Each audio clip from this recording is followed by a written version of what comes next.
berasal dari film studio.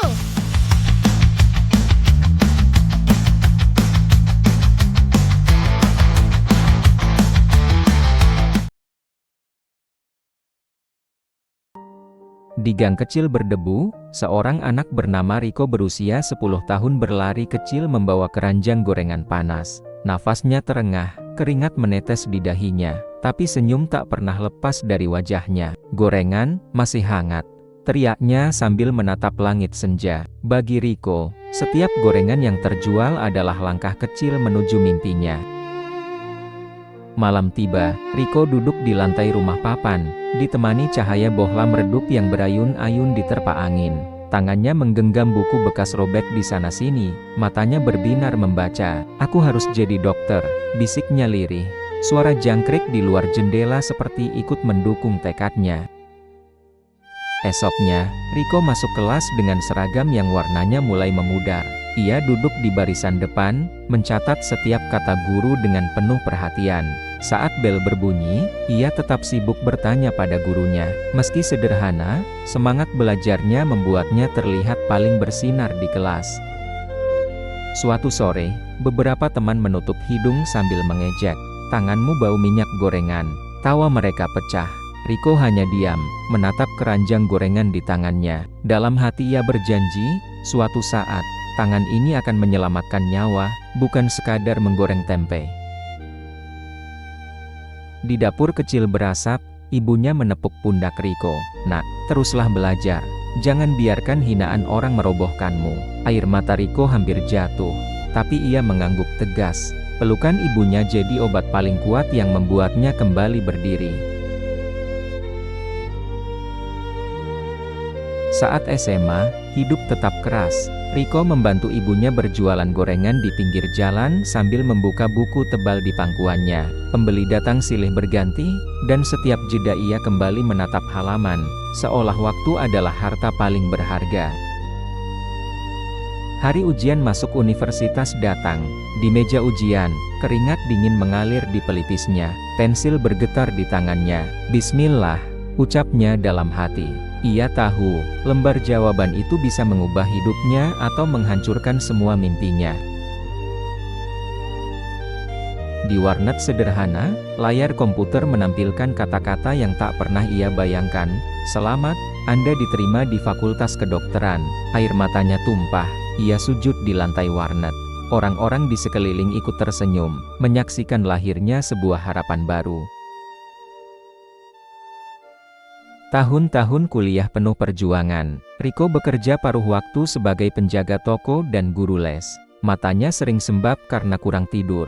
Tapi setiap kali ia melihat jas putih dokter tergantung di dinding fakultas, ia tahu, semua lelah akan terbayar.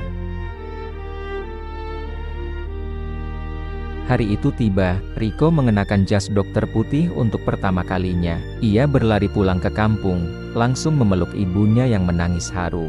"Bu, anak penjual gorengan ini sudah jadi dokter." Suasana kampung ramai, semua tetangga bersorak bangga. Mimpi yang dulu ditertawakan kini menjadi kenyataan.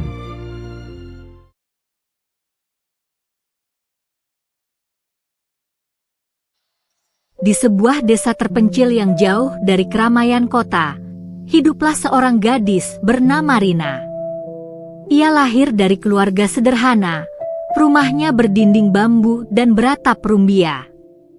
Sejak kecil, ia terbiasa berjalan jauh melewati jalan tanah berlumpur hanya untuk pergi ke sekolah.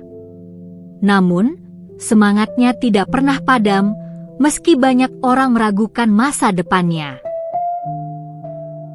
Setiap pagi buta, Rina menyalakan lampu minyak kecil untuk belajar karena listrik belum masuk ke desanya. Dengan pensil tumpul dan buku lusuh, ia menuliskan mimpi-mimpinya. Ia percaya bahwa meskipun hidup penuh keterbatasan, ilmu pengetahuan bisa menjadi jembatan menuju harapan baru. Teman-teman sebayanya banyak yang memilih berhenti sekolah dan membantu orang tua di sawah. Namun, Rina tetap gigih. Ia berjalan berkilometer setiap hari, hujan maupun panas. Kakinya sering penuh lumpur, tetapi wajahnya selalu dihiasi senyum. Suatu hari, seorang guru baru datang ke sekolah. Guru itu melihat kecerdasan Rina. Ia kagum pada ketekunan gadis kecil ini. Sang guru lalu sering meminjamkan buku, bahkan membantu Rina memahami pelajaran yang sulit. Dukungan itu membuat semangat Rina semakin menyala. Rina mengikuti lomba menulis tingkat kabupaten. Dengan tulisan sederhana namun menyentuh hati, ia berhasil meraih juara pertama.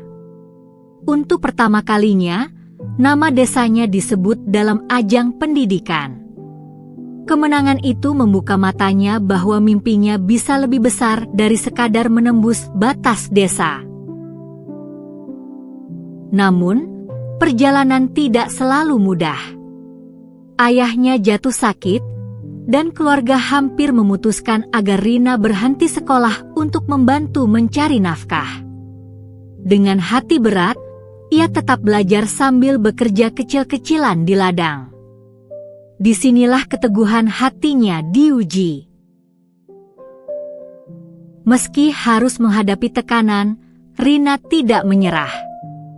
Ia mengatur waktu dengan ketat. Pagi di sekolah, siang membantu orang tua, malam belajar. Air mata sering jatuh di sela-sela kelelahan, tapi ia yakin setiap perjuangan ada artinya. Tahun demi tahun berlalu, Rina berhasil mendapatkan beasiswa kuliah di kota besar. Ia adalah gadis pertama dari desanya yang menginjakan kaki di perguruan tinggi. Saat bus membawanya pergi meninggalkan desa, seluruh warga mengantar dengan bangga, seolah mimpi mereka ikut berangkat bersamanya. Di kota, perjuangan semakin berat. Ia harus beradaptasi dengan lingkungan baru, bersaing dengan anak-anak dari keluarga berada. Namun, Rina tidak gentar. Ia bekerja paruh waktu, belajar hingga larut malam, dan tetap mengingat pesan ayahnya. Ilmu itu cahaya, jangan pernah padamkan. Akhirnya, setelah bertahun-tahun, Rina lulus dengan predikat terbaik. Ia kembali ke desa, bukan sekadar sebagai lulusan, tetapi sebagai cahaya baru. Ia mendirikan perpustakaan kecil, mengajar anak-anak desa, dan membuktikan bahwa dari tempat paling sederhana pun, lahir sosok yang bisa mengubah dunia.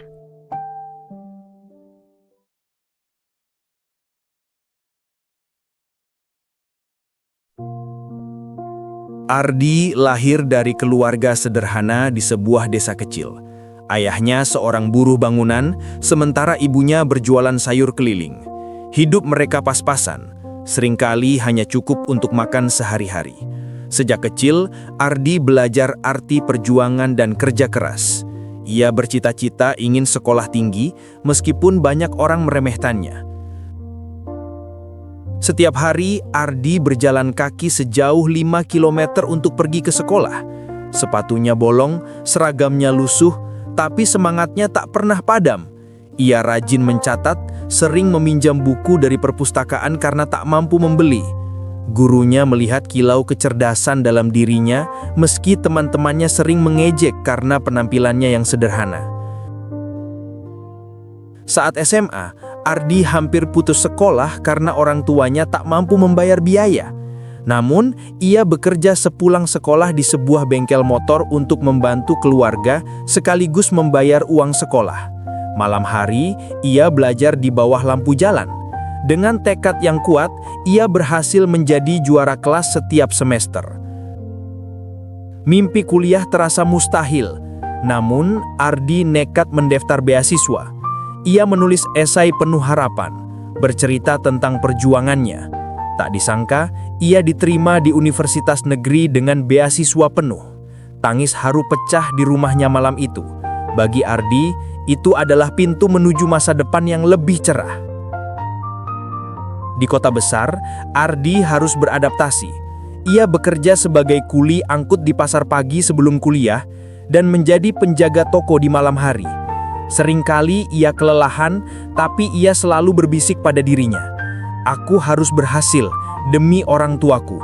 Tekanan hidup membuatnya hampir menyerah. Tetapi setiap kali ia mengingat wajah ibunya, semangat itu kembali. Suatu hari, ayahnya jatuh sakit keras. Ardi harus membagi waktu antara kuliah, bekerja, dan merawat keluarga. Hutang mulai menumpuk. Ia hampir kehilangan harapan. Namun ia percaya bahwa badai akan berlalu. Dengan ketekunan, ia mencari peluang kecil demi peluang kecil, hingga akhirnya mendapat pekerjaan paruh waktu yang lebih baik. Ardi menemukan passionnya di bidang teknologi. Ia belajar coding dari komputer tua di perpustakaan kampus. Berjam-jam ia mengulik program, mencoba, gagal, lalu mencoba lagi. Dari situ, ia membuat aplikasi sederhana yang memenangkan lomba inovasi mahasiswa. Untuk pertama kalinya, Ardi percaya bahwa mimpinya bisa benar-benar tercapai. Ketekunannya berbuah manis. Ardi terpilih mewakili Indonesia dalam kompetisi teknologi internasional. Ia berangkat dengan pakaian sederhana, berbekal doa dan semangat. Di panggung dunia itu, ia berhasil mempresentasikan idenya dengan percaya diri. Sorak-sorai dan tepuk tangan bergemuruh ketika namanya diumumkan sebagai juara. Ketika kembali ke desanya, Ardi disambut bagai pahlawan. Ia membuktikan bahwa anak desa miskin bisa berdiri di panggung dunia. Ia mendirikan pusat belajar gratis di desanya agar anak-anak lain bisa bermimpi lebih besar. Air mata kebahagiaan mengalir dari wajah ibunya saat melihat buah hatinya berhasil. Kini, Ardi dikenal sebagai salah satu pemuda inspiratif Indonesia. Kisahnya mengajarkan kita bahwa kemiskinan bukanlah akhir, melainkan awal dari sebuah perjuangan.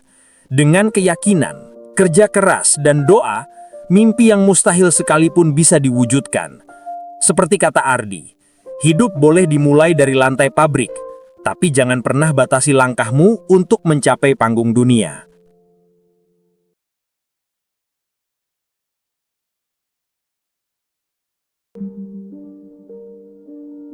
Di sebuah kota kecil pada awal tahun 2000-an, seorang anak laki-laki berusia 12 tahun bernama Arga mengayuh sepedanya setiap pagi buta. Sambil membawa setumpuk koran di keranjang depan, ia berkeliling ke ganggang sempit untuk membagikan kabar pagi kepada warga. Meski tubuhnya kurus dan pakaian sekolahnya sering lusuh, senyumnya selalu hadir. Arga tahu, hanya dengan cara ini ia bisa membantu ibunya yang bekerja mencuci baju tetangga, sekaligus menabung untuk sekolah. Setiap kali berhenti di rumah pelanggan, Arga menyapa dengan sopan. Ia tak hanya sekadar menyerahkan koran, tapi juga menanyakan kabar. Bagi sebagian orang, ia hanyalah seorang bocah penjual koran. Namun bagi dirinya sendiri, ia sedang menapaki jalan panjang menuju impian, menjadi seorang guru. Di sela-sela waktu luangnya, Arga sering duduk di bangku taman kota, membaca sisa koran yang tidak laku, dan mencatat setiap kata sulit di buku kecilnya. Hari-hari tidak selalu mudah. Ada saat di mana hujan deras turun, membasahi jalanan dan merusak koran-korannya. Pernah sekali, seorang pelanggan marah karena koran yang ia bawa basah dan tidak bisa dibaca. Arga menunduk, menahan tangis, lalu dengan tulus meminta maaf. Ia pulang dengan dada sesak, namun dalam hati ia berjanji, "Aku tidak boleh menyerah, karena mimpi terlalu berharga untuk ditinggalkan." Setiap malam, Arga belajar di bawah cahaya lampu minyak karena rumahnya tidak dialiri listrik. Meski matanya sering terasa perih akibat asap, ia tetap tekun. Buku-buku bekas sumbangan tetangga menjadi harta paling berharga baginya. Ibunya sering menatap dari kejauhan dengan mata berkaca-kaca, bangga sekaligus khawatir melihat anaknya yang begitu gigih. Waktu berjalan, dan kegigihan Arga membuahkan hasil. Ia selalu mendapat peringkat terbaik di sekolah. Gurunya kagum dengan ketekunan anak penjual koran ini. Suatu hari, gurunya memberikan hadiah berupa kamus bahasa Inggris. Arga memeluk buku itu erat-erat, seolah memeluk masa depan yang ia impikan. Namun ujian datang kembali. Saat ibunya jatuh sakit dan tak bisa bekerja, Arga harus menggantikan peran penuh sebagai pencari nafkah. Pagi menjual koran, siang membantu di warung kecil tetangga, malam belajar. Tubuhnya sering kelelahan, tapi ia selalu mengulang dalam hati, "Aku harus kuat. Aku tidak boleh berhenti." Suatu ketika, ada seorang pelanggan tetap yang memperhatikan ketekunan Arga. Pelanggan itu seorang dosen universitas. Ia terkejut melihat seorang bocah kecil begitu rajin membaca dan mencatat istilah-istilah sulit dari koran. Dosen itu kemudian menawarkan beasiswa untuk melanjutkan pendidikan. Hari itu menjadi salah satu momen paling bahagia dalam hidup Arga dan ibunya. Dengan bantuan beasiswa, Arga berhasil masuk sekolah menengah hingga perguruan tinggi. Ia belajar lebih giat dari siapapun. Teman-temannya sering heran bagaimana seorang mantan penjual koran bisa begitu pintar dan rendah hati. Tapi Arga selalu berkata, ilmu bukan untuk disombongkan, ilmu adalah cahaya untuk menuntun orang lain. Bertahun-tahun kemudian, mimpi itu akhirnya tercapai. Arga berdiri di depan kelas dengan jas sederhana, kapur di tangan, dan tatapan penuh semangat. Ia kini seorang guru, mengajar anak-anak dari keluarga sederhana, sama seperti dirinya dulu. Baginya, setiap anak berhak memiliki kesempatan untuk bermimpi besar, walau dari langkah kecil sekalipun. Kini, kisah Arga menjadi inspirasi banyak orang. Dari seorang bocah penjual koran yang hampir menyerah, ia tumbuh menjadi guru yang mengubah hidup murid-muridnya. Langkah kecilnya di jalan-jalan sempit dulu, kini menjelma menjadi cahaya harapan. Dan ia selalu berpesan, jangan pernah meremehkan mimpi. Karena satu langkah kecil hari ini bisa mengubah dunia esok hari.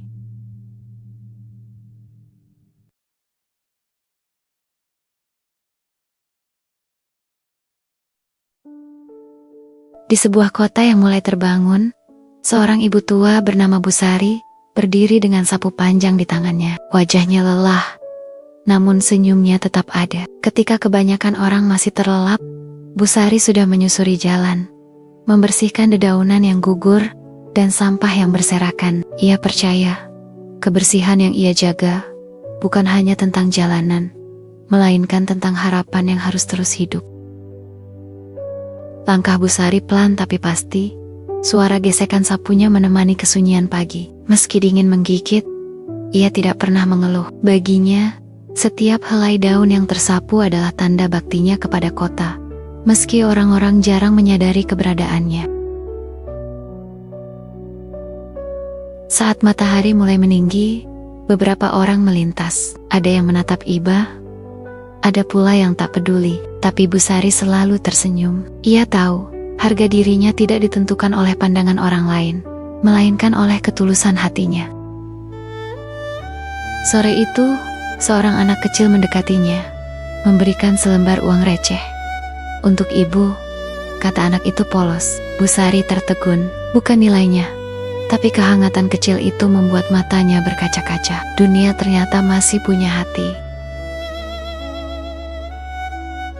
Tiba-tiba langit menangis deras. Orang-orang berlarian mencari tempat berteduh, namun Busari tetap melanjutkan menyapu dengan jas hujan tipisnya. Air hujan bercampur dengan keringatnya, namun tekadnya lebih kuat dari badai yang turun.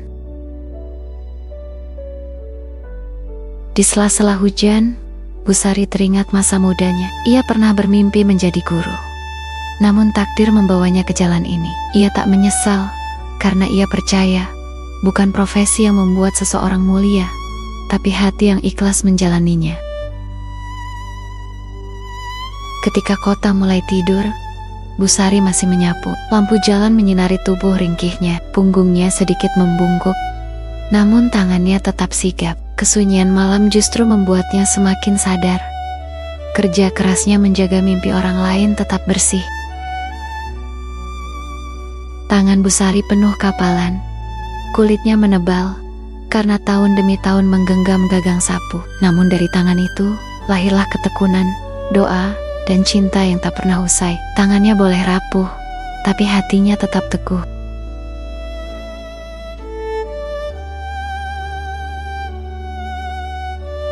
Suatu hari, pemerintah kota memberinya penghargaan kecil. Saat namanya dipanggil, Busari hanya tersenyum sambil menunduk. Baginya, bukan piagam yang penting, tapi rasa dihargai yang membuat hatinya hangat. Akhirnya, dunia tahu bahwa sosok sederhana bisa memberi arti besar.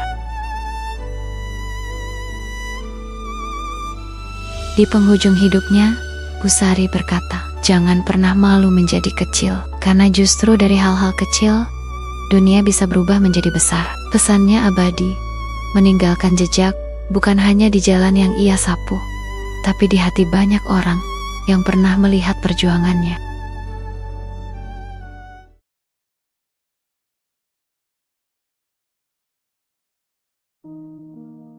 Di sudut kota yang ramai, seorang anak kecil bernama Arya setiap hari menjajakan balon warna-warni.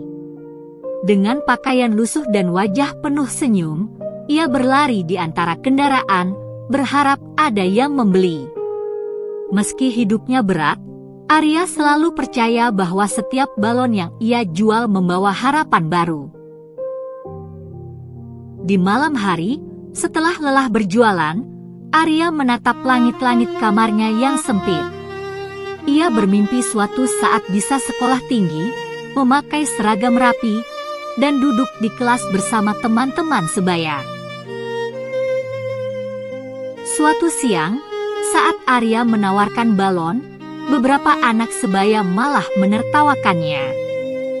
"Penjual balon gak bisa jadi apa-apa," kata mereka. Arya hanya diam, menahan perih di hatinya, lalu kembali berlari sambil membawa sisa balonnya. Hari itu, seorang pria paruh baya bernama Pak Dimas, seorang guru, melihat Arya berjualan di bawah terik matahari. Ia membeli semua balon Arya, lalu mengajaknya duduk. Dari sana, Pak Dimas tahu bahwa Arya ingin sekali sekolah. Pak Dimas kemudian membantu Arya mendaftar ke sekolah dengan beasiswa. Hari pertama, dengan baju seragam yang sedikit kebesaran, Arya berjalan penuh semangat ke sekolah. Meski bisa sekolah, Arya tetap harus membantu ibunya. Ia belajar di malam hari dengan cahaya lampu redup, lalu pagi-pagi sekali kembali menjajakan balon sebelum masuk kelas. Di kelas, Arya sering tertidur karena lelah, tapi ia cepat bangun setiap kali guru memanggilnya. Ia terus berusaha mengejar ketertinggalannya. Beberapa teman sekolah masih meremehkannya. "Anak penjual balon gak mungkin juara kelas," ucap mereka.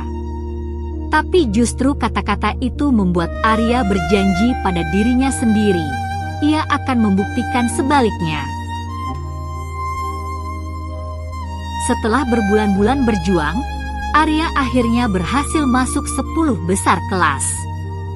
Ia pulang membawa rapor dengan bangga, menunjukkan pada ibunya yang berlinang air mata. Waktu berlalu, kerja keras Arya terbayar. Ia berdiri di atas panggung, menerima piala sebagai juara umum sekolah. Semua orang yang dulu meremehkannya kini bertepuk tangan. Bertahun-tahun kemudian, Arya berhasil kuliah dengan beasiswa penuh. Ia kini menjadi guru, sama seperti Pak Dimas, mengajarkan anak-anak untuk tidak pernah menyerah pada keadaan. Di hari wisudanya, Arya membawa 1 balon merah. Ia tersenyum, menatap langit, lalu berkata dalam hati, "Dulu aku menjual balon untuk bertahan hidup, kini balon ini menjadi simbol harapan yang membawaku terbang."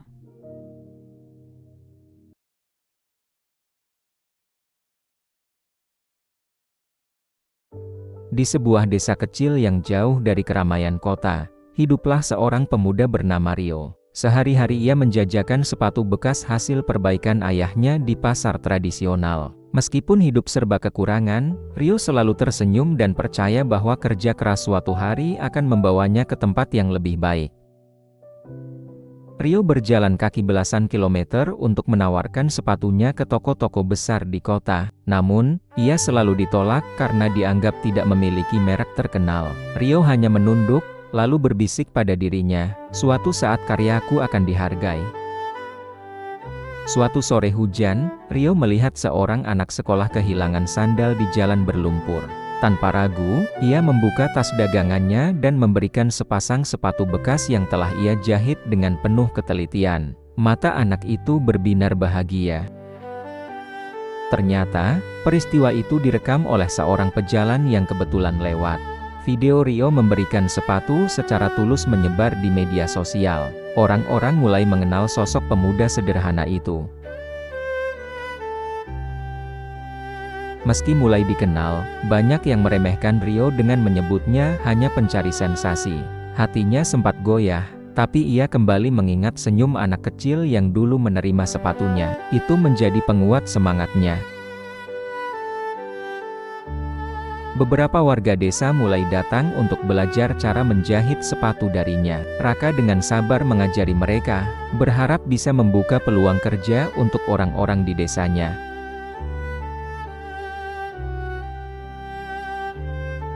Sebuah perusahaan besar menawarinya kontrak untuk menjual merek mereka, dengan syarat ia berhenti membuat sepatunya sendiri. Rio bimbang, mudah untuk menerima uang cepat, tapi hatinya menolak meninggalkan karya yang penuh makna. Rio menolak tawaran itu dan memilih membangun usaha kecil dengan nama Langkah Cahaya, sepatu buatan tangan yang sederhana namun penuh ketulusan.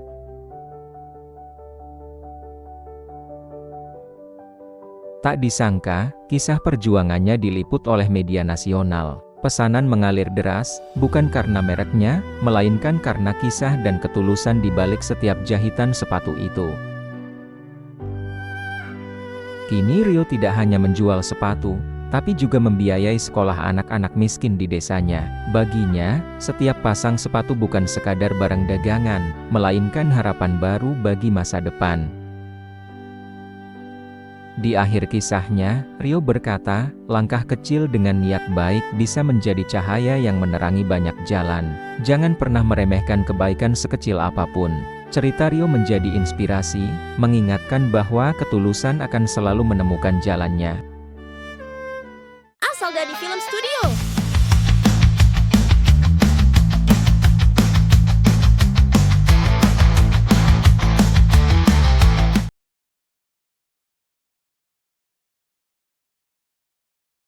Perjalanan seorang gadis bisu yang mengubah dunia dengan cara yang tak terduga. Di sebuah desa kecil, hiduplah seorang gadis bernama Dena, yang sejak lahir tak pernah mengeluarkan suara. Ia tak bisa bicara, tak bisa berteriak, tapi pandangannya bisa menyentuh hati. Dena tumbuh dalam dunia yang bising, orang bicara, berteriak, mengeluh, dan lupa mendengarkan. Ia hanya bisa menulis dan tersenyum. Kadang, orang mengabaikannya. Kadang, mereka mencibir. Dena membawa buku kecil kemana-mana. Di dalamnya, ia menulis satu kalimat setiap hari tentang apa yang ia rasakan, lihat, dan syukuri. Kata-katanya sederhana, tapi dalam. Suatu hari, ia melihat seorang anak laki-laki yang selalu duduk sendiri di taman. Ia tampak marah pada dunia. Dena menuliskan satu kalimat. Tak ada yang salah dengan diam. Lalu, ia memberikannya. Anak itu membaca. Lalu untuk pertama kalinya, tersenyum. Tak ada suara, tapi ada sesuatu yang berubah. Dena mulai menempelkan catatan kecil di dinding sekolah. Kamu cukup. Hari ini juga pantas disyukuri. Diam, bukan lemah. Orang-orang mulai membaca. Seorang guru memfoto catatan itu, mengunggahnya ke media sosial. Tak disangka, kata-kata itu viral. Ribuan orang membagikannya. Tapi Dena tak peduli. Ia masih menulis satu kalimat setiap hari. Kini orang-orang dari berbagai kota mulai menulis surat untuk Dena. Mereka mengirimkan cerita, kesedihan, dan harapan. Ia membaca semuanya. diam-diam menangis. Di hari waktu hujan, seorang anak hampir melompat dari atap sekolah. Ia merasa tak ada yang peduli, tapi di lantai, ia melihat satu catatan Dena. "Kamu dilihat, meski tak bersuara." Anak itu turun, menangis. Hidupnya diselamatkan oleh secari kertas. Dena tidak tahu, tapi dunia tahu.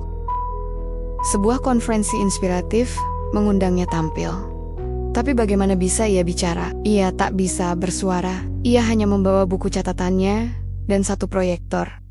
Di atas panggung, Dena tidak bicara. Ia menulis di layar. Kata-kata bukan hanya suara, lalu menuliskan satu persatu kalimat yang pernah ia buat. Ruangan menjadi diam, lalu penuh air mata. Tak ada musik, tak ada orasi, tapi semua hadirin merasa seolah baru mendengar pidato terbaik dalam hidup mereka. Tepuk tangan berdiri, mengiringinya turun. Dena kembali ke rumah. Tak ada keramaian. Ia menyiram bunga, membaca, menulis. Ia tetap Dena yang sama. Ia tak mengejar sorotan. Seorang gadis kecil melihat Dena di televisi. Ia juga tidak bisa bicara. Sejak hari itu, ia mulai menulis satu kalimat setiap hari. Di rumah, di buku, di tembok. Dena tidak pernah menyebutnya gerakan. Tapi dunia menjulukinya begitu. The Silent Letters. Di seluruh negeri, orang mulai menulis kata-kata yang menolong satu sama lain. Dena duduk di bukit tempat ia biasa menulis. Di bawahnya, lampu kota berkelip. Ia tersenyum, lalu menulis di buku. "Aku tak punya suara, tapi aku didengar." Pameran seni dibuka, isinya hanya catatan tulisan tangan dari orang-orang seluruh dunia. Semua terinspirasi oleh Dena. Di tengah ruangan, sebuah bangku kosong bertuliskan, "Tempat untukmu yang diam." Ayah Dena yang dulu sulit menerima kondisinya, kini menulis surat. "Maafkan aku yang hanya mendengar suara, tapi tak pernah memahami hatimu. Terima kasih sudah mengajariku diam." Dena menutup bukunya hari itu dengan satu kalimat. "Diam bisa menjadi hadiah jika kau tahu cara mendengarnya." Dan dunia masih terus membaca. Dena tak pernah menjadi pembicara hebat, tapi ia tahu satu hal, bahwa kata-kata punya kekuatan, bahkan saat ditulis dengan tangan kecil, di balik diam yang panjang, dan dari diamnya, dunia mendengar. Kini, ribuan kata hidup di dinding-dinding hati banyak orang, karena satu gadis, satu buku lusuh, dan satu keputusan untuk menulis. Ini bukan akhir cerita, ini awal dari suara-suara yang tak lagi disembunyikan, dan mungkin, suara berikutnya adalah milikmu.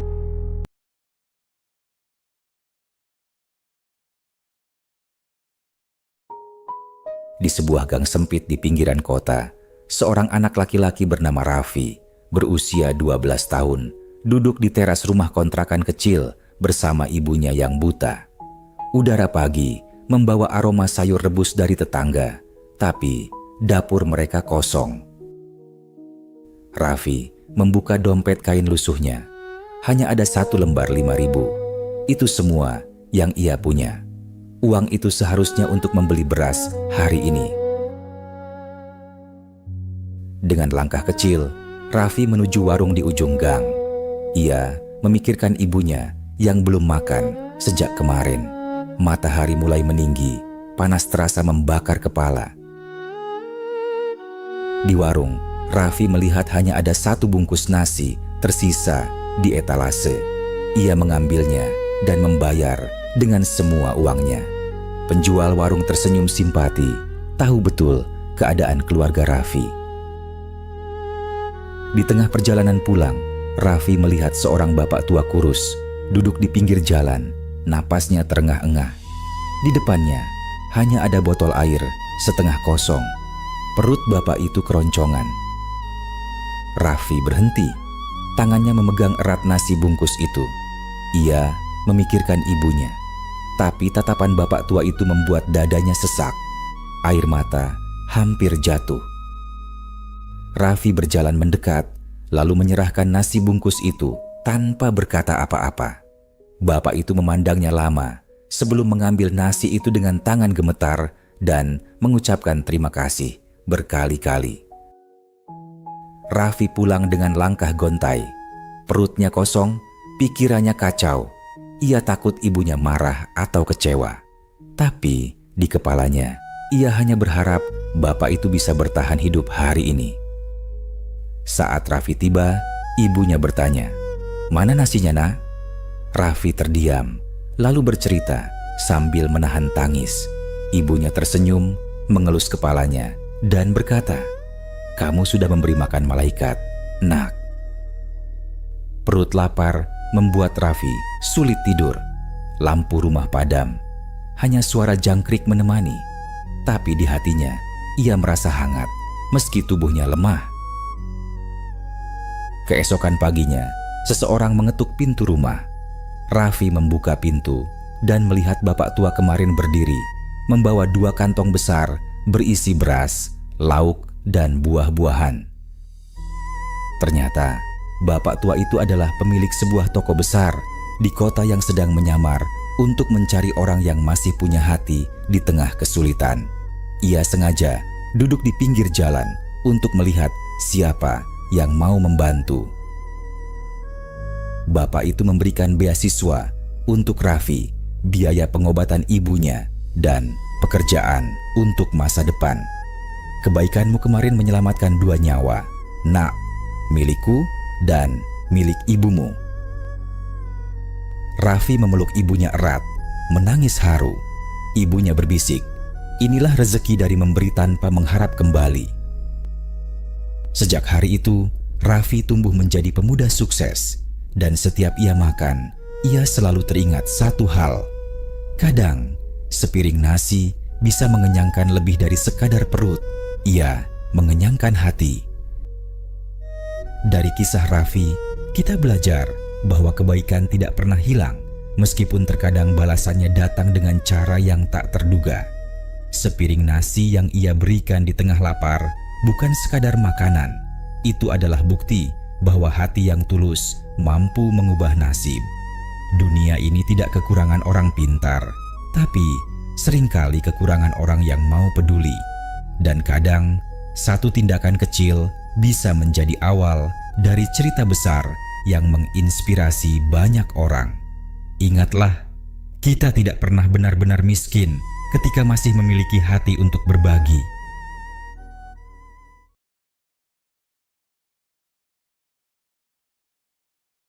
Kota ini tak mencatat nama jalannya, dan orang-orang mungkin tak ingat siapa yang tinggal di sana.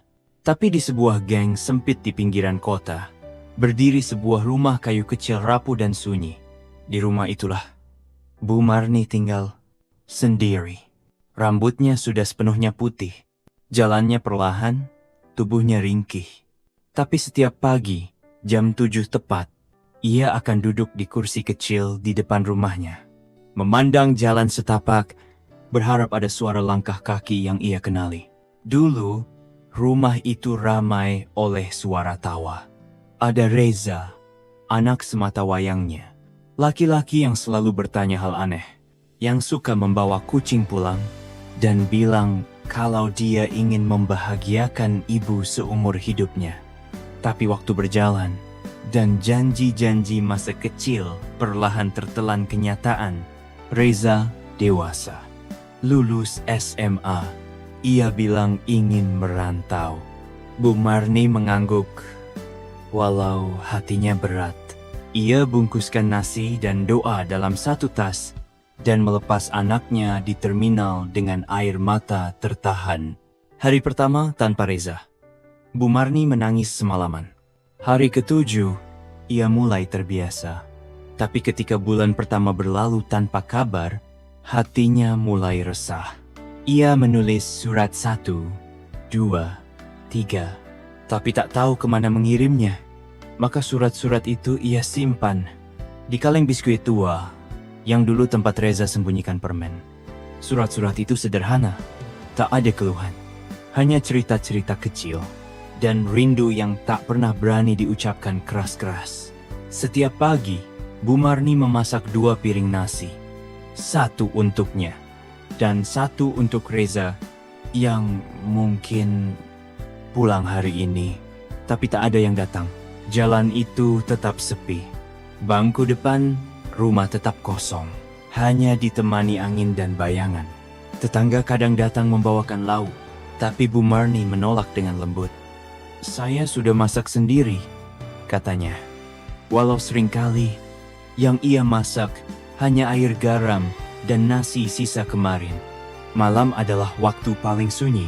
Setelah lilin dipadamkan, Bu Marni duduk di kursi rotan sambil menatap foto Reza kecil. Di foto itu, Reza tersenyum tanpa beban, sedang menggenggam layangan hasil buatannya.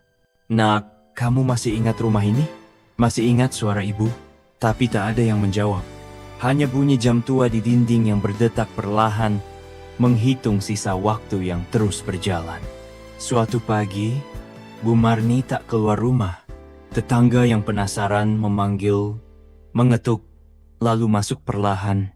Di kursi rotan yang biasa, Bu Marni duduk dalam diam. Matanya terpejam, tangannya masih menggenggam surat terakhir. Surat yang belum sempat masuk ke kaleng. Surat yang belum sempat dikirim. Seminggu setelahnya, Reza pulang. Rambutnya berantakan, wajahnya letih dan bersalah. Ia berdiri di depan rumah tua yang kini kosong. Menatap bangku kayu tempat ibunya biasa duduk. Tak ada lagi 2 piring nasi. Tak ada senyum yang menyambut. Tak ada tangan keriput yang membelai rambutnya. Hanya sunyi dan sesal yang datang terlambat. Tak semua rindu bisa menunggu. Dan tak semua pulang masih menemukan rumah. Kadang yang paling menyakitkan dari kehilangan bukan kepergiannya, tapi saat kita sadar, kita pulang terlambat.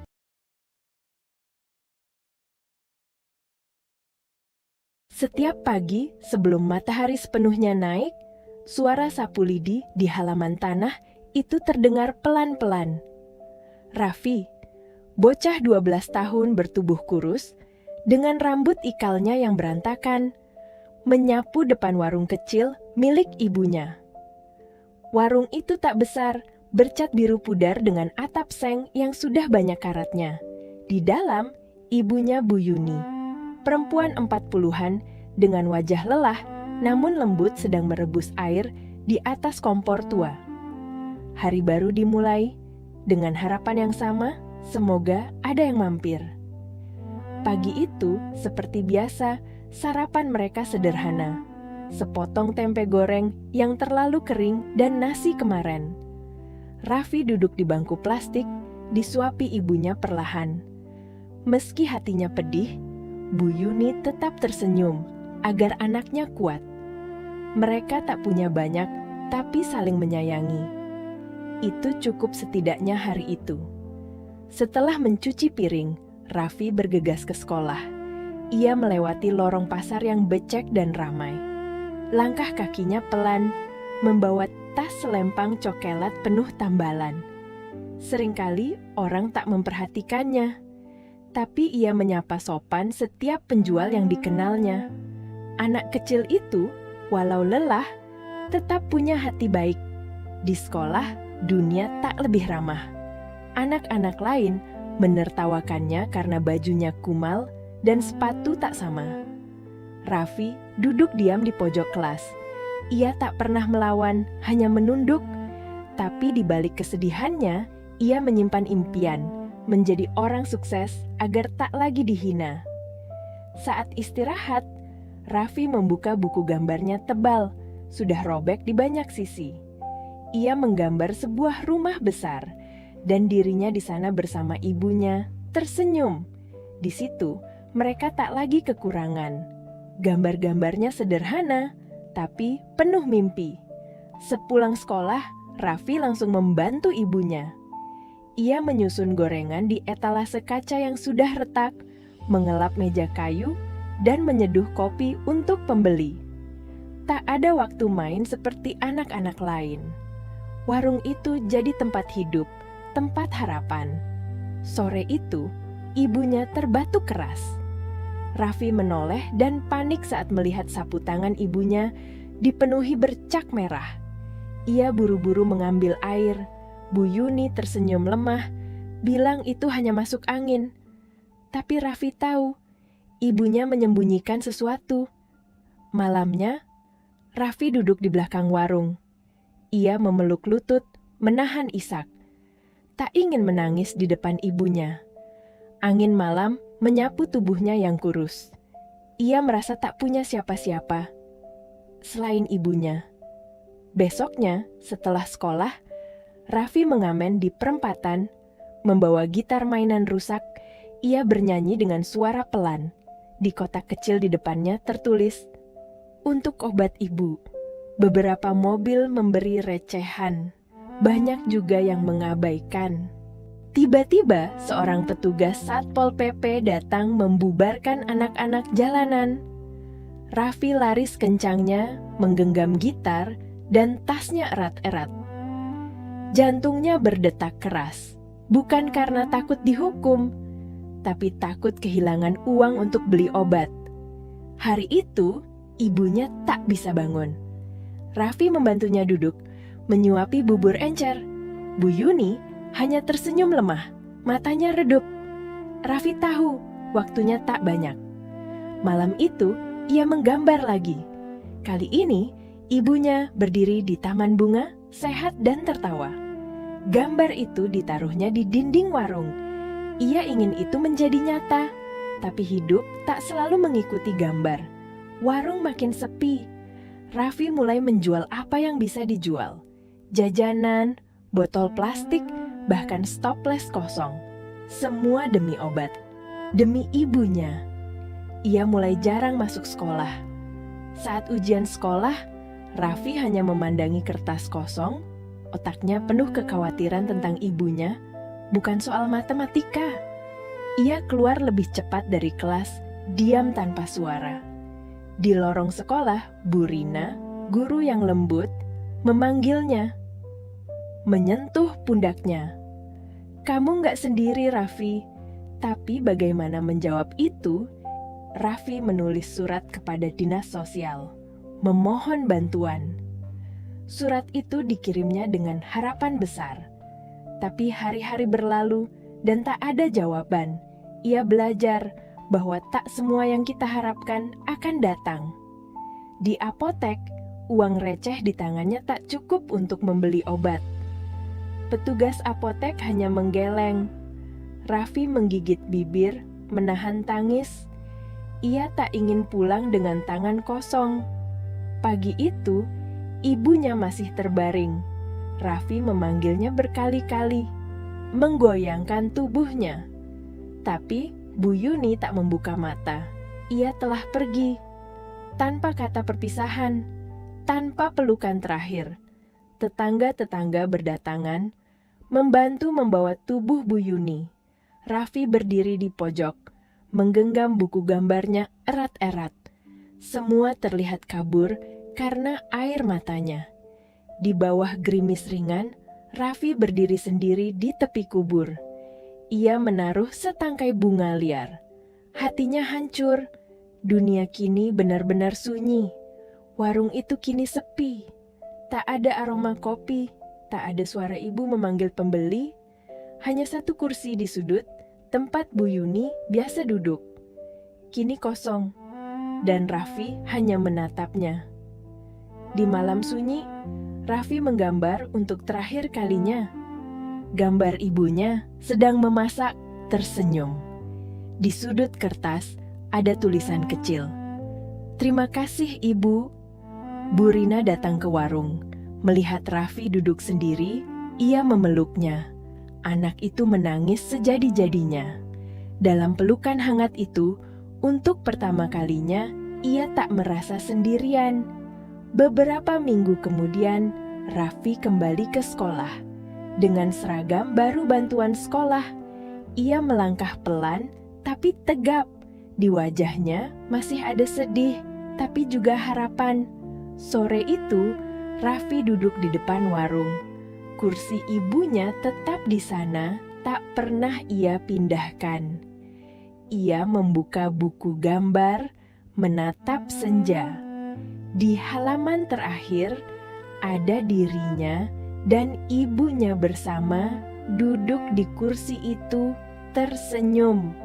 Kadang, kehidupan memberi terlalu banyak luka untuk anak sekecil Raffi. Tapi dalam setiap kehilangan, masih ada kekuatan untuk bertahan. Masih ada satu kursi di sudut warung yang menyimpan kenangan, cinta, dan harapan.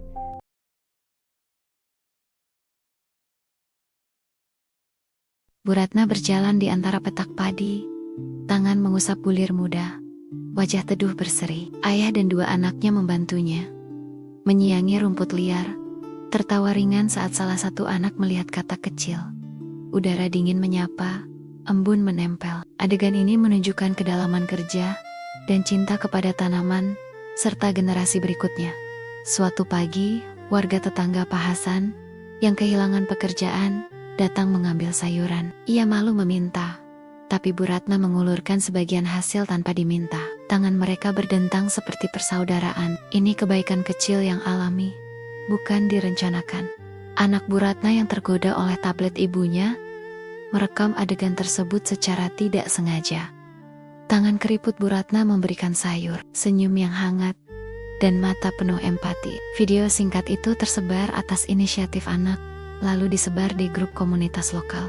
Dalam hitungan jam, video itu viral. Caption sederhana, "Ibu kita, petani pemberi kehidupan." Orang-orang mulai membagikan bagaimana perempuan mampu menumbuhkan harapan. Reaksi yang muncul, jaringan donor bibit gratis muncul, relawan wanita tani berdatangan, dan influencer peduli lingkungan membagikan ulang dengan harapan pedesaan tidak dilupakan. Dana dan bantuan datang. Sekolah anak-anak mendapatkan kantin sayur sehat pedesaan. Beberapa remaja di desa lain belajar bercocok tanam dari Bu Ratna secara daring. Ia malah membuat kelompok belajar tani di balai desa. Sementara itu, muncul tawaran liputan media. Wartawan datang dengan kamera besar. Reporter bertanya Bu Ratna merasa canggung. Ia lebih suka berbicara tentang tanah, bukan tentang dirinya. Ada plagiarisme, ide yang mencoba menjadikan ceritanya komersial, penawaran judul buku, sponsor pupuk, tetapi semuanya terasa terlalu kaya, terlalu jauh dari kehidupan sehari-hari. Dalam keheningan, Bu Ratna duduk bersama remaja desa. Mereka membuat keputusan. Ia akan menerima bantuan berupa benih dan alat pertanian, bukan uang atau produk sponsor. Bantuan itu diolah dan dibagikan kembali, tetap menjaga integritas. Dengan bantuan, kelompok tani lokal terbentuk. Mereka belajar menanam hidroponik, pertanian organik, agrowisata. Bu Ratna memimpin dengan hati. Modul sederhana disebar. Malam-malam belajar bersama, bercampur tawa dan aroma daun segar.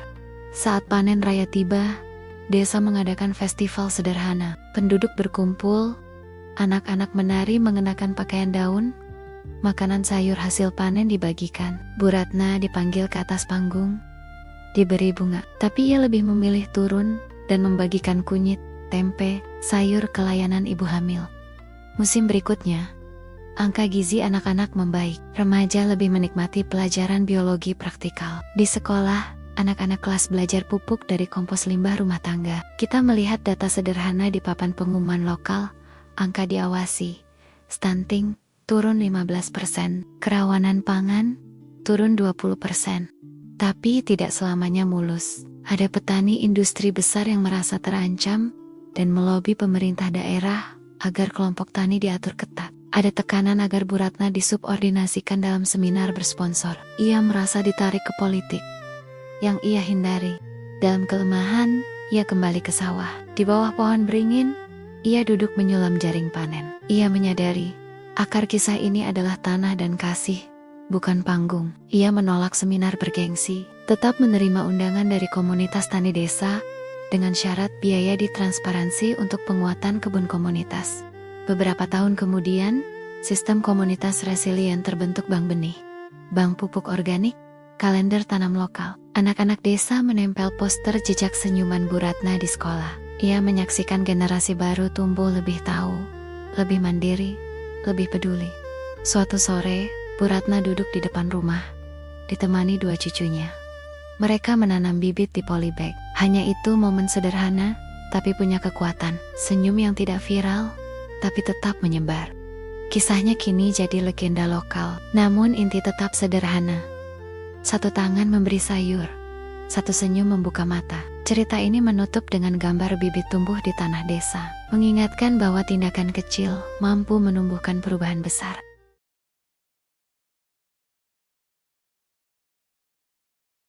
Minggu pagi biasanya waktu Pak Rahmat beristirahat. Tapi hari itu, ia sudah mengenakan kemeja lusuh biru pudar dan celana panjang hitam. Dina, anaknya yang duduk di meja belajar, heran. "Ya, ini kan libur?" tanya Dina. Ayahnya tersenyum kecil. "Ayah mau selesaikan sedikit kerjaan, Nak." Pak Rahmat mengayuh sepeda tuanya, melewati jalan kampung berdebu. Keranjang di sepedanya berisi paku, palu, dan kain lap. Nafasnya berat, tapi matanya penuh tekad. Sampai di bengkel kecil milik temannya, Pak Rahmat langsung bekerja memperbaiki pintu gudang yang rusak. Tangannya kotor, keringat membasahi dahinya. Keesokan harinya, Dina mendapat surat pemberitahuan dari guru bahwa biaya ujian harus dibayar minggu depan. Ia memegang kertas itu erat, wajahnya tegang. Di dapur rumah, ibu duduk termenung memandangi Tungku. Wajahnya murung. "Uang tabungan tinggal sedikit," katanya pelan. Pak Rahmat menggenggam tangannya. "Tenang, saya urus." Beberapa hari berikutnya, Pak Rahmat bekerja di berbagai tempat. Mengecat rumah, mengangkut pasir, memperbaiki kursi, semua demi tambahan uang. Malam itu, hujan deras. Dina terbangun dan melihat ayahnya pulang basah kuyup, membawa kantong plastik kecil berisi uang receh. "Untuk sekolahmu, Nak." Pagi hari, tangan Pak Rahmat gemetar saat memegang sendok sarapan. Dina melihatnya diam-diam. Hatinya tercekat. Hari Minggu berikutnya, Pak Rahmat mendapat tawaran mengangkut barang dari pasar ke rumah pembeli. Bayarannya cukup untuk lunasin biaya ujian, katanya senang. Saat memanggul karung berat di jalan licin, Pak Rahmat terpeleset dan jatuh keras. Wajahnya menahan sakit. Dina mendapat kabar dan langsung berlari menembus hujan menuju lokasi. Nafasnya tersengal, air mata bercampur hujan.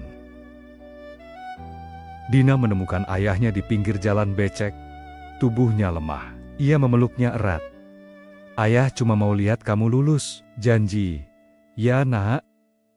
Di rumah sakit sederhana, Pak Rahmat menggenggam tangan Dina untuk terakhir kalinya sebelum napasnya terhenti. Beberapa hari kemudian, Dina menemukan kertas lusuh di saku ayahnya. Catatan pekerjaan harian dan jumlah uang yang disisihkan untuknya. Di makam ayahnya, hujan rintik turun. Dina berdiri membawa bunga putih. "Aku akan lulus. Ya, semua ini untukmu." Sejak hari itu, setiap langkah Dina menuju masa depannya selalu ia hiasi dengan ingatan akan ayahnya. Lelaki sederhana yang mengajarkannya arti cinta tanpa syarat dan perjuangan tanpa henti.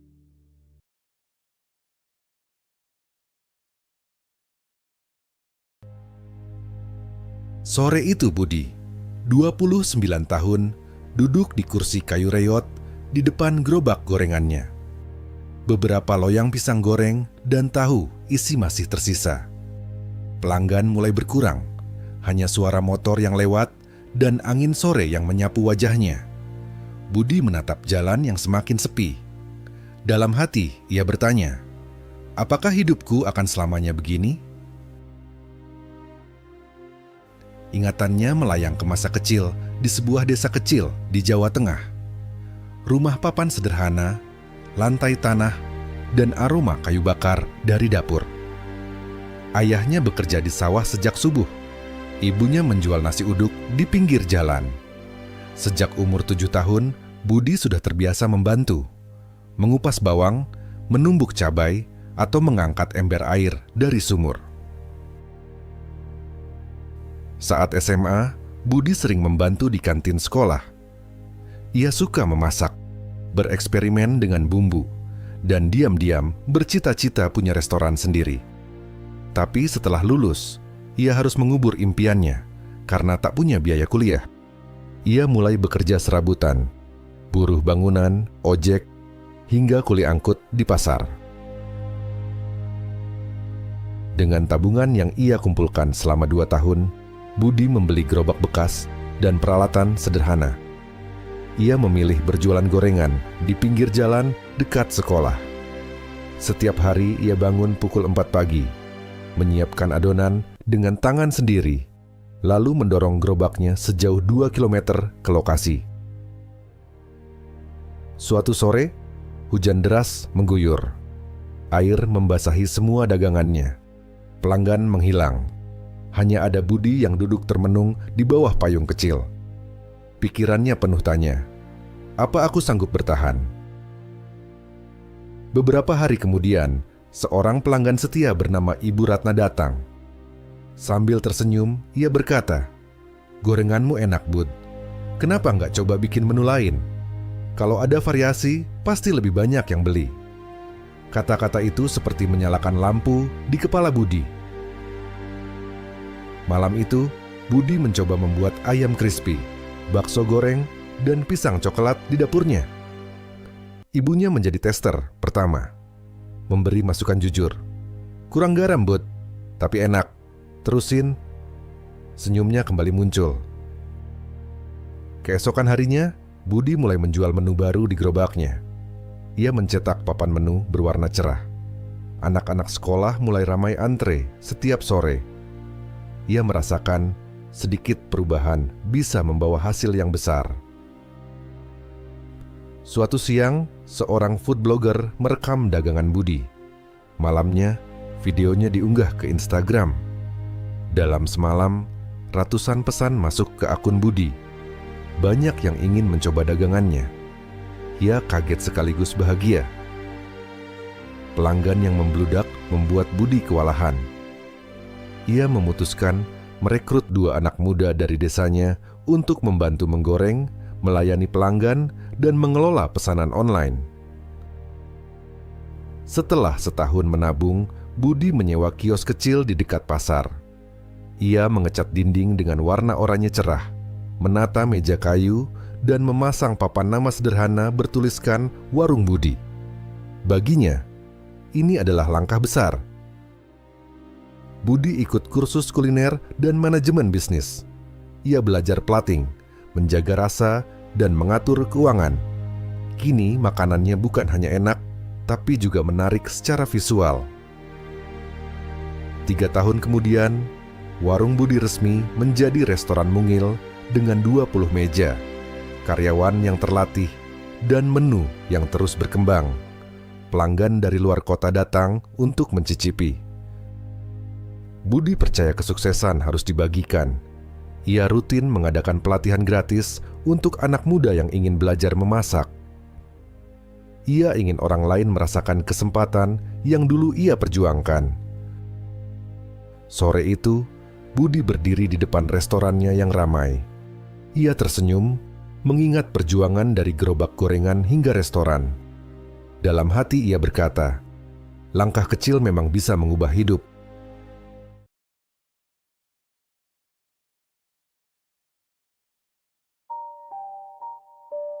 Siapa yang pernah membayangkan seorang anak yang hanya menggembala kambing di desa terpencil suatu hari berdiri di ruang laboratorium modern, namanya dikenal dunia? Inilah kisah nyata Raka, anak gembala yang tak pernah berhenti bermimpi. Raka lahir di keluarga miskin di pedalaman. Setiap hari, ia menggiring kambing ke padang rumput. Di tangannya hanya ada tongkat kayu, tapi di matanya ada cahaya mimpi. Sambil menjaga kambing, ia suka menatap langit, bertanya dalam hati, bagaimana dunia di luar sana?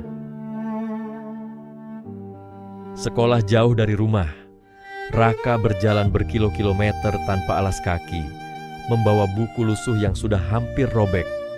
Seringkali ia belajar sambil menjaga kambing, menulis di tanah dengan ranting kering. tapi ia tak pernah mengeluh. Anak-anak lain sering mengejeknya. "Kamu cuma gembala, mana mungkin bisa jadi orang pintar?" Raka hanya tersenyum. Dalam hatinya, ia berjanji akan membuktikan bahwa gembala kecil pun bisa melangkah sejauh langit. Seorang guru desa melihat tekad Raka. Ia memberinya beberapa buku bekas. Malam-malam panjang Raka habiskan dengan membaca di bawah lampu minyak. Matanya berbinar meski tubuhnya lelah seharian menggembala. Ketika keluarganya hampir menyerah pada kemiskinan, Raka diam-diam mulai membuat catatan kecil tentang ide-idenya. Ia merakit alat sederhana dari barang bekas di rumahnya. Kadang gagal, kadang hancur, tapi semangatnya tak pernah padam. Suatu hari, Raka diberi kesempatan ikut lomba sains tingkat kabupaten. Semua orang terkejut melihat gembala kecil itu muncul dengan alat rakitan dari kabel, kaleng, dan kayu. Awalnya diremehkan, tapi saat alatnya berhasil menyala, semua orang berdiri memberi tepuk tangan. Dari desa terpencil, Raka akhirnya diundang ke panggung nasional, bahkan internasional. Ia memakai jas rapi, berdiri dengan percaya diri, dan bercerita bagaimana ia memulai dari tanah lapang penuh kambing. Suaranya bergetar, tapi pesannya mengguncang dunia.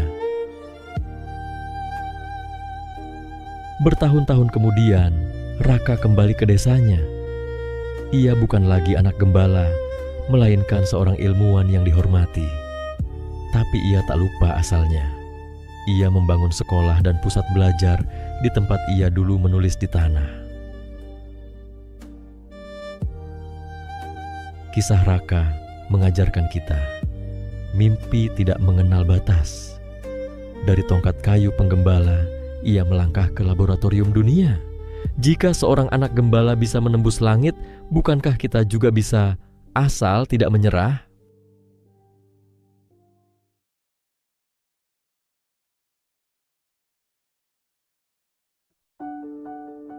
Pagi itu, matahari baru naik ketika Rian mengenakan jaket hijau hitamnya. Ia menyalakan motor tuanya yang sudah menempuh ribuan kilometer. Dengan semangat, ia membuka aplikasi ojek online dan menunggu order pertama. Kota kecil tempat ia bekerja memang ramai, tapi penghasilannya pas-pasan. Meski begitu, Rian tidak pernah mengeluh. Ia percaya, kerja keras dan senyuman tulus bisa membawa rezeki. Baginya, setiap penumpang adalah keluarga yang harus diperlakukan dengan baik. Siang itu hujan deras. Notifikasi order masuk, dan Rian segera melajukan motornya.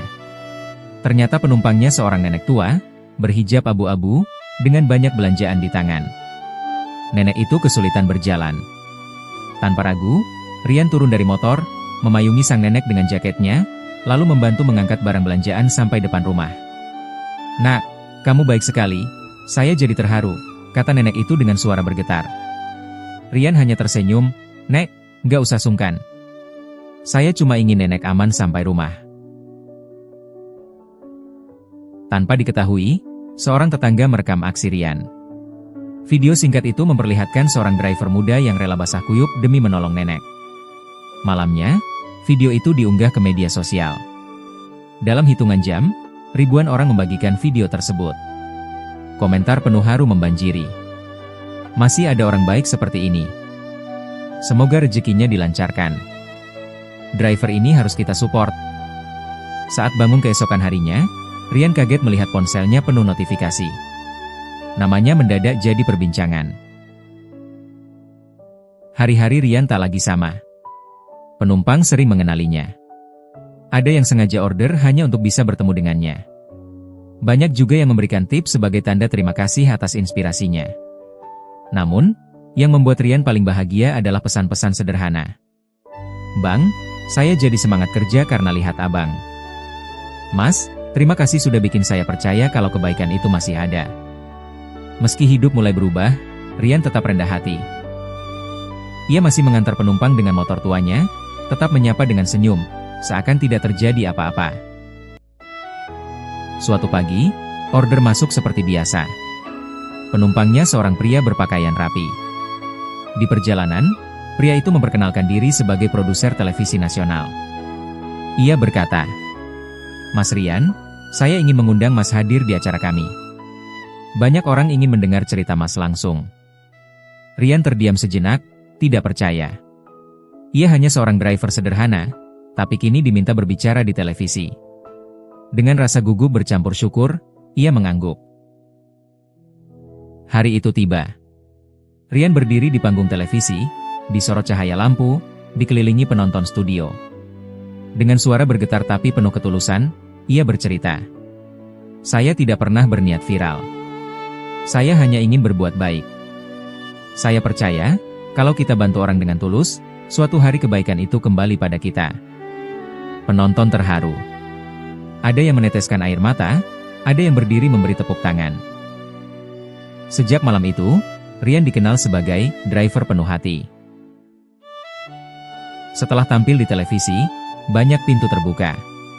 Rian diundang menjadi pembicara di kampus, sekolah, bahkan seminar motivasi. Ia menceritakan pengalaman hidupnya dengan gaya sederhana, penuh canda, tapi mengena. Ada perusahaan yang menawarkan beasiswa kuliah, ada juga komunitas yang mengajaknya berkolaborasi. Namun, Rian tidak pernah melupakan jati dirinya.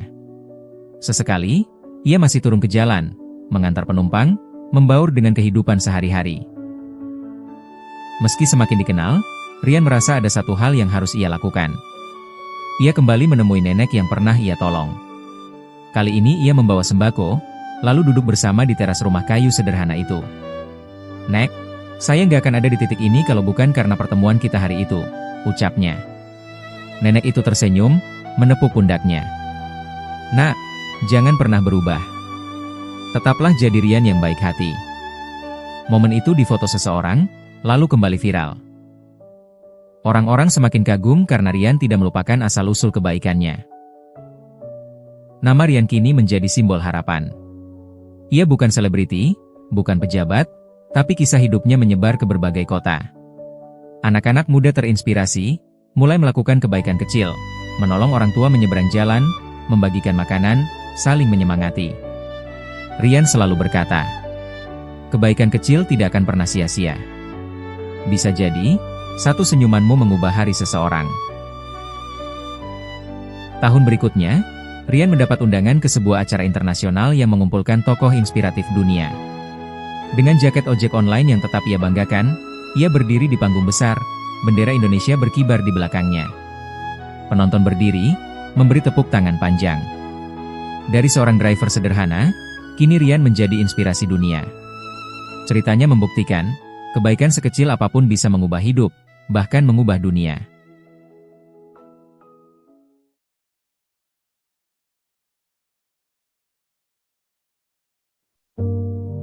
Di tengah hiruk-pikuk Jakarta, ada satu sosok sederhana, Pak Jaya, pedagang bakso keliling berusia 50 tahun.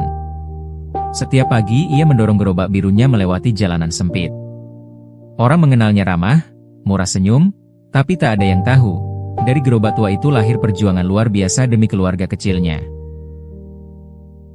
Di rumah kontrakan sempit berukuran 3x5 meter, Pak Jaya hidup bersama istri dan 2 anaknya. Makanan sederhana jadi hidangan harian, tapi tawa selalu memenuhi meja kecil mereka.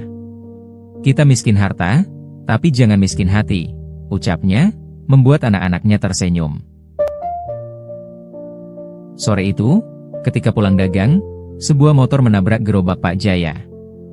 Gerobaknya hancur, tabung gas pecah, hampir menimbulkan kebakaran. Semua penghasilan satu-satunya hilang dalam sekejap. Malam itu, Pak Jaya duduk di kursi kayu rapuh depan kontrakan. Ia menatap kosong, merasa dunia runtuh. Namun, ketika melihat anak-anaknya tidur pulas di balik jendela, ia sadar, ia tak boleh menyerah.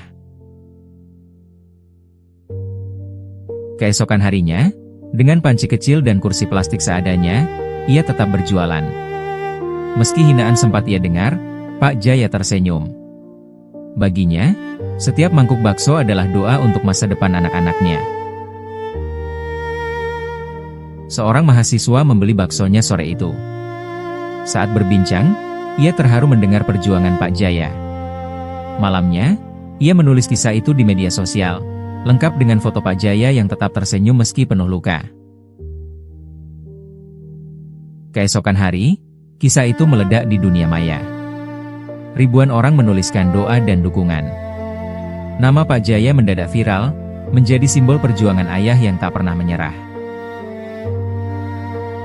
Sejak hari itu, dagangan Pak Jaya selalu habis. Bahkan seorang pengusaha menghadiahinya gerobak bakso baru. Saat melihat gerobak biru mengkilap itu, air mata Pak Jaya tumpah. Ya Allah, Engkau jawab doaku. Kini, anak-anak Pak Jaya bisa melanjutkan sekolah. Putranya bercita-cita jadi dokter, putrinya ingin jadi guru. Belajarlah setinggi langit, kata Pak Jaya. Ayah akan dorong gerobak ini sampai napas terakhir. Dengan rezeki yang datang, Pak Jaya tak lupa berbagi. Setiap Jumat, ia membagikan bakso gratis untuk anak yatim. Ia percaya, kebaikan kecil akan kembali berlipat. Kisahnya masuk televisi. Dari seorang pedagang kaki lima, ia kini duduk di kursi talk show, menceritakan perjuangannya. Namun, ia tetap berkata rendah hati, "Saya hanya ayah biasa." Ketika ditanya rahasia kesuksesannya, Pak Jaya hanya menjawab, "Kita boleh jatuh berkali-kali, tapi jangan pernah berhenti berdiri, demi orang yang kita cintai." Hari ini, Pak Jaya masih mendorong gerobaknya. Tapi dari roda sederhana itu, lahir cerita besar tentang keteguhan hati seorang ayah. Cerita yang akan terus menginspirasi dunia.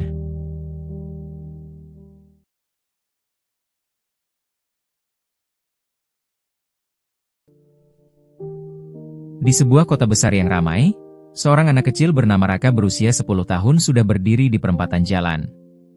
Dengan wajah polos penuh keringat, ia menggenggam plastik berisi tisu. Setiap hari, Raka berjuang membantu ibunya yang sakit di rumah. Meski tubuh kecilnya ringkih, semangatnya jauh lebih besar dari usianya. Mobil dan motor berdesakan, klakson bersahutan.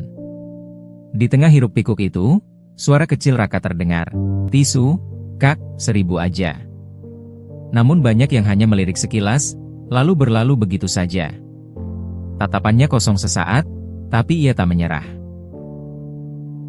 Seorang pengendara dengan kasar menutup kaca mobilnya, seakan kehadiran Raka hanyalah gangguan. Hati kecilnya perih, tapi ia menunduk, menarik napas, lalu kembali menawarkan tisunya dengan senyum sederhana. Dalam kesibukan, pikirannya melayang ke sosok ayah yang sudah tiada. Ia teringat bagaimana ayahnya selalu berkata, "Nak, jangan pernah menyerah. Hidup keras, tapi hati kita harus tetap lembut." Kalimat itu selalu jadi kekuatan Raka. Raka bertemu dengan sahabatnya sesama penjual koran bernama Bimo. Mereka bercanda sebentar di trotoar, berbagi sepotong roti basi. Meski sederhana, kebersamaan itu membuat mereka tertawa lepas, seakan lupa dengan kerasnya hidup. Sepulang jualan, Raka masuk ke kontrakan kecil dengan dinding kusam. Ibunya terbaring sakit, batuknya tak kunjung reda.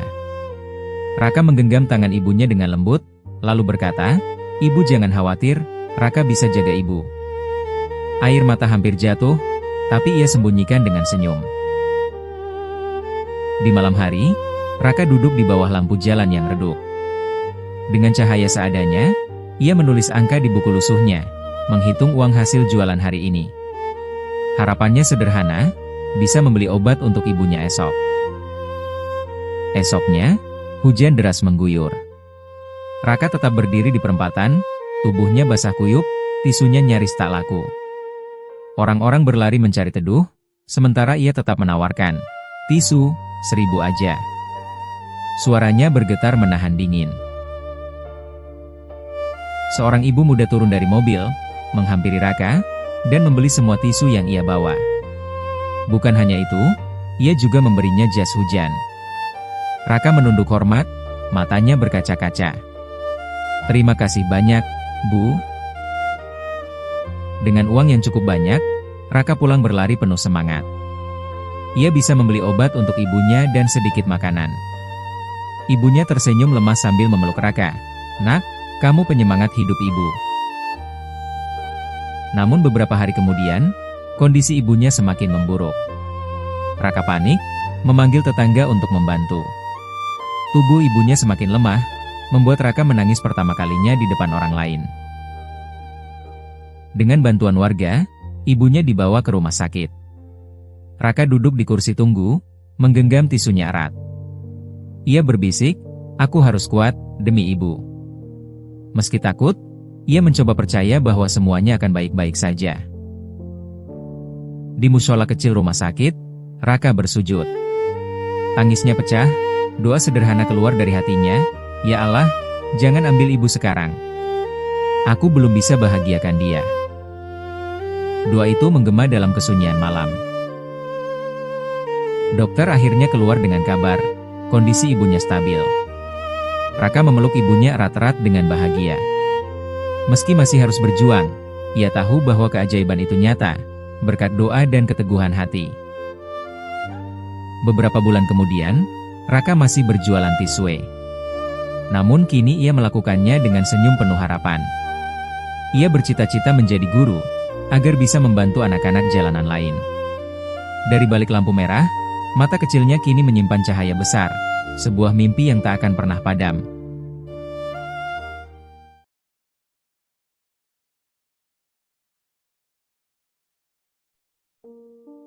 Di sebuah desa kecil, hiduplah seorang anak bernama Raffi, berusia 12 tahun. Hidupnya sederhana, bersama ibunya yang bekerja keras sebagai penjual sayur keliling. Ayahnya telah tiada sejak Raffi masih kecil. Walau hidup pas-pasan, senyum Raffi selalu mampu menghapus lelah ibunya. Setiap pagi, ia membantu ibunya menyiapkan dagangan, lalu berangkat sekolah dengan seragam yang sudah mulai pudar warnanya. Hari itu, Raffi tiba-tiba jatuh pingsan di sekolah. Teman-temannya panik, guru segera membawa Raffi ke rumah sakit kota. Sang ibu bergegas datang dengan wajah penuh cemas.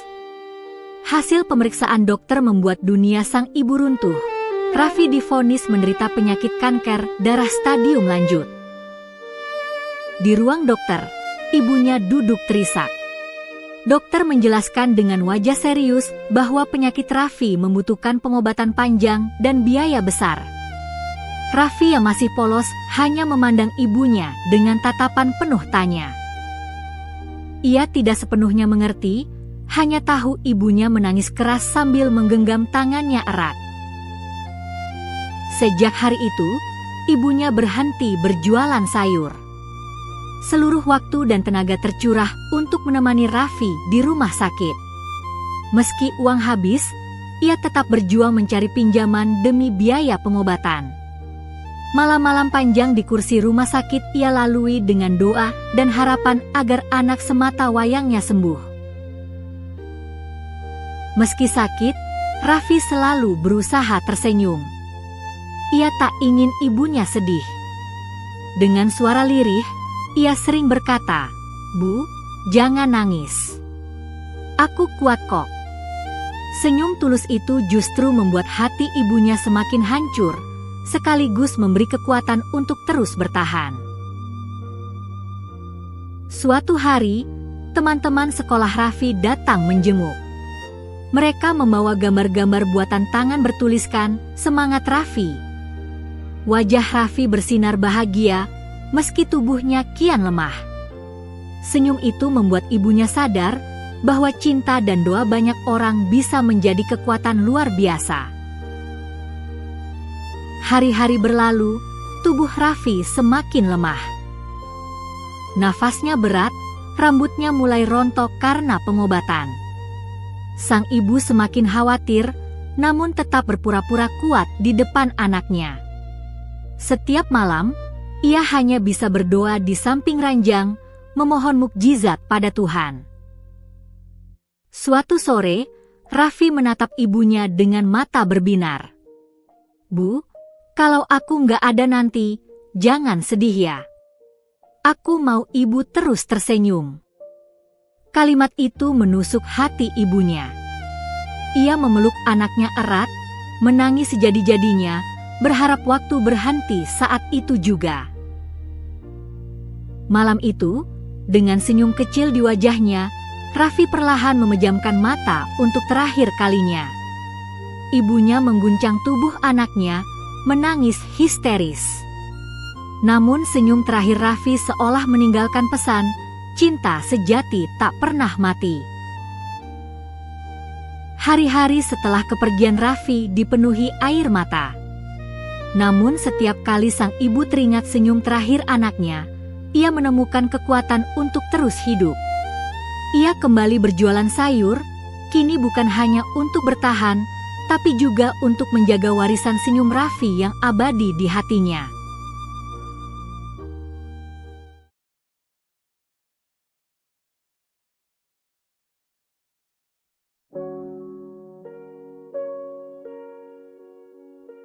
Di sebuah desa kecil di pinggiran kota, hiduplah seorang anak bernama Awan, berusia 12 tahun. Setiap hari sepulang sekolah, ia membantu ibunya berjualan es teh di pinggir jalan.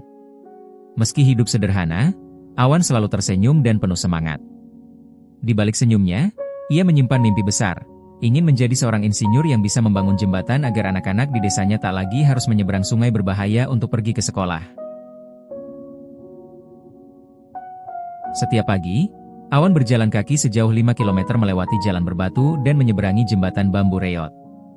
Kadang hujan deras membuatnya tergelincir, tapi semangatnya tak pernah surut.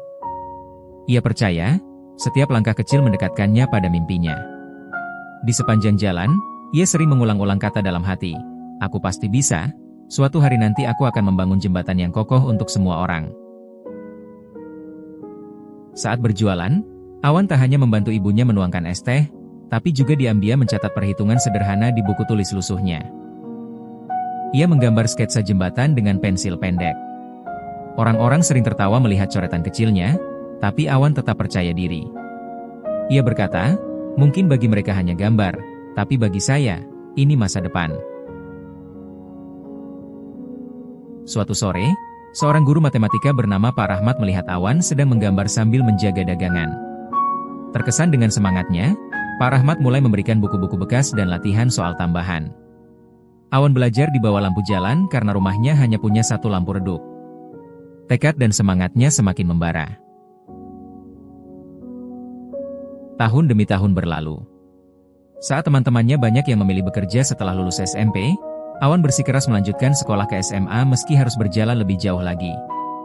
Ia tetap berjualan es teh sepulang sekolah untuk membantu ibunya. Dari keuntungan kecil itulah ia membeli buku bekas, pensil, dan penggaris. Semangatnya menular pada banyak orang di sekitarnya.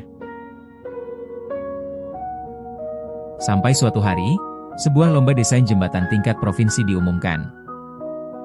Hadiah utama, beasiswa penuh untuk kuliah teknik sipil. Awan memberanikan diri ikut meski modalnya hanya pensil pendek dan kertas bergaris. Ia menggambar dengan sepenuh hati, memikirkan setiap detail jembatan yang kuat sekaligus indah. Ia tak tidur semalaman, bekerja di bawah cahaya lampu minyak kecil. Hari pengumuman tiba. Dengan pakaian sederhana, Awan datang ke kota untuk pertama kalinya. Ia merasa kecil di antara peserta lain yang membawa laptop dan alat gambar modern. Namun ketika juri melihat hasil karyanya, mereka tertegun. Gambar Awan mungkin sederhana, tapi penuh ide brilian yang mengutamakan keamanan bagi masyarakat desa.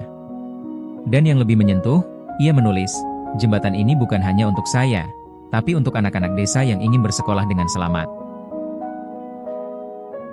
Awan diumumkan sebagai pemenang utama. Ia tak mampu menahan air mata ketika namanya dipanggil. Seluruh penonton berdiri memberi tepuk tangan meriah. Ibunya yang duduk di bangku belakang menangis haru sambil berkata, "Nak, mimpi kecilmu akhirnya mulai terwujud." Hari itu menjadi awal dari perjalanan baru Awan menuju mimpinya. Bertahun-tahun kemudian, Awan berhasil menyelesaikan kuliahnya dengan beasiswa. Ia pulang ke desanya bukan dengan tangan kosong. Ia benar-benar membangun jembatan kokoh yang selama ini ia impikan. Warga desa menatap dengan kagum, tak percaya anak penjual es teh yang dulu sering diejek ini menjadi insinyur yang membawa perubahan nyata. hari peresmian jembatan menjadi momen paling mengharukan. Awan berdiri di tengah jembatan, memandang anak-anak kecil yang kini bisa berlari menyeberang dengan aman. Ia tersenyum sambil mengingat perjalanan panjangnya. Ia membuktikan bahwa mimpi besar bisa dimulai dari langkah kecil, dari ketekunan, dan dari hati yang tulus. Suaranya bergetar ketika berkata, "Jangan pernah malu bermimpi, karena langkah kecil hari ini bisa mengubah dunia besok."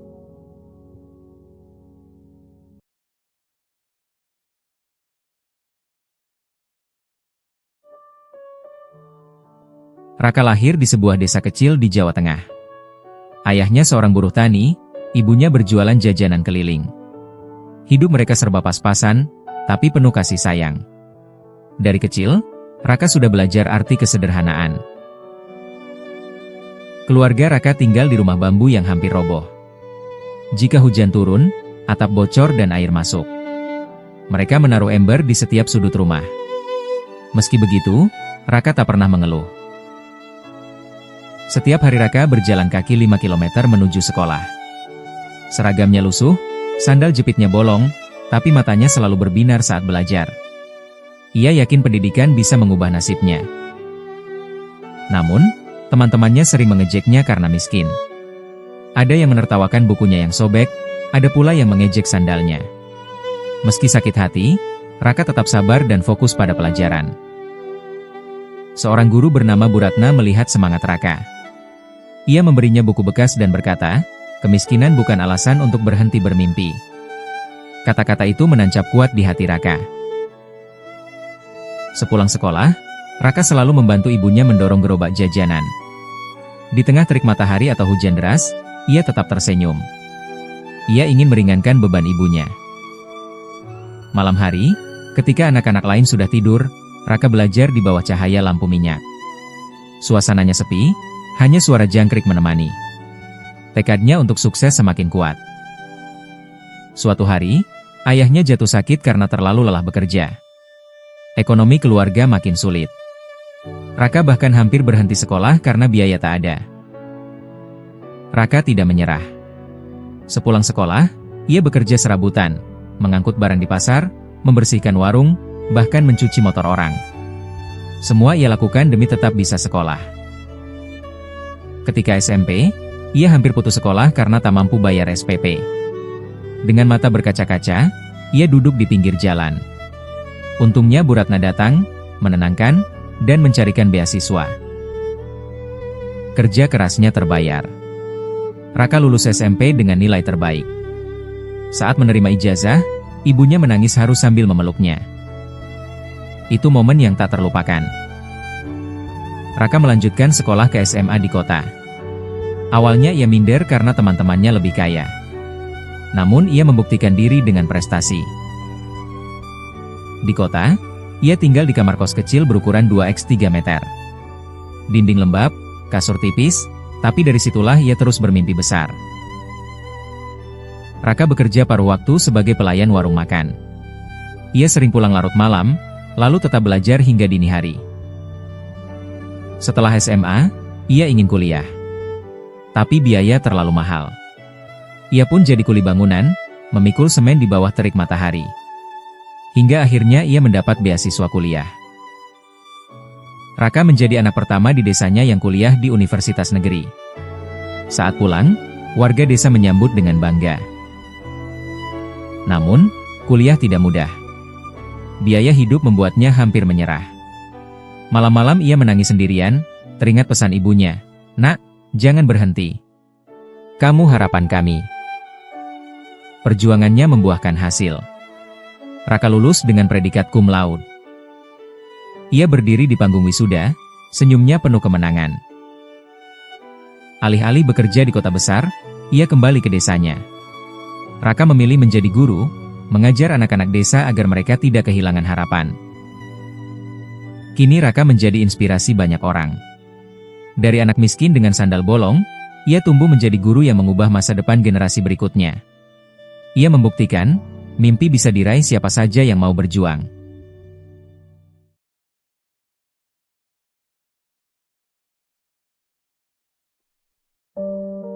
Budi, seorang pria berusia 35 tahun, kehilangan pekerjaannya sebagai karyawan pabrik.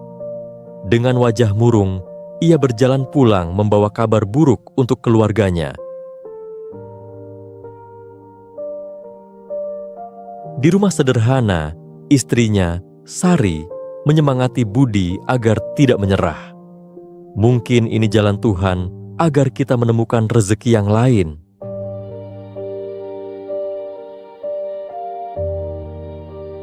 Saat duduk di teras, Budi memperhatikan orang-orang kampung sering berkumpul tanpa tempat nyaman. Dari situlah muncul ide membuka warung kopi kecil di depan rumahnya.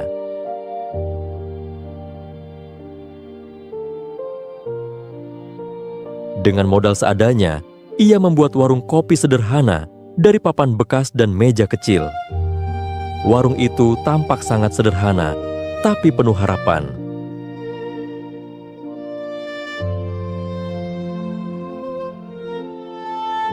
Hari pertama buka, hampir tidak ada yang datang. Budi hanya duduk termenung, namun tetap tersenyum menyambut 1-2 pelanggan yang lewat.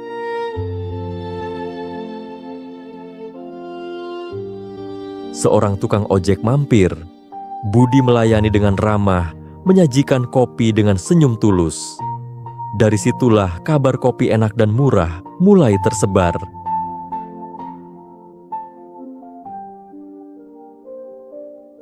Hari demi hari, warung kopi Budi semakin ramai. Orang-orang datang bukan hanya untuk minum kopi, tapi juga untuk berbagi cerita. Warung kecil itu menjadi pusat kebersamaan. Tetapi masalah datang ketika ada warung kopi modern besar yang buka tak jauh dari sana. Banyak pelanggan beralih. Budi sempat goyah dan hampir menyerah. Dengan dukungan istrinya, Budi menambahkan sentuhan baru. Kopi racikan khas desa dan camilan buatan rumah. Ia juga menjaga keramahan yang tak tergantikan oleh warung besar. Seorang mahasiswa yang mampir memposting kisah Budi di media sosial. Video itu viral. Banyak orang datang dari luar kota hanya untuk mencoba kopi hangat penuh cerita. Warung kecil itu kini berkembang. Dari gubuk sederhana menjadi kafe sederhana yang tetap hangat dan penuh kekeluargaan. Budi mempekerjakan tetangga sekitar agar ikut merasakan manfaatnya. Budi berdiri di depan warung yang kini ramai. Ia berkata, "Kegagalan bukan akhir. Kadang, justru dari titik terendah, kita menemukan jalan menuju kesuksesan." Asal dari